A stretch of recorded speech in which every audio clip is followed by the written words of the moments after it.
మరియు మనకి జిల్లా వ్యాప్తంగా 20 బెంచీలు అరేంజ్ చేశారు. ఇక్కడ మన హెడ్ క్వార్టర్స్ 5 బెంచీలు చేశారు అనమాట. సో ఏ బెంచ్లో ఏ కేసు పరిష్కరిస్తారనేది మన సెక్రటరీ గారు వివరంగా వివరిస్తారు.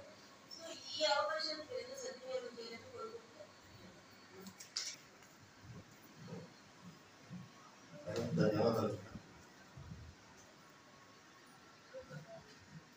జిల్లా వ్యాప్తంగా ఈ నేషనల్ అదాలత్ను హెడ్ క్వార్టర్స్ నందు ప్రొద్దుటూరు నందు 3 బెంచ్లు, రాజంపేట మొత్తం 5 బెంచ్లు వేయడం జరిగింది. ఇందులో ఫస్ట్ బెంచ్ కేసులు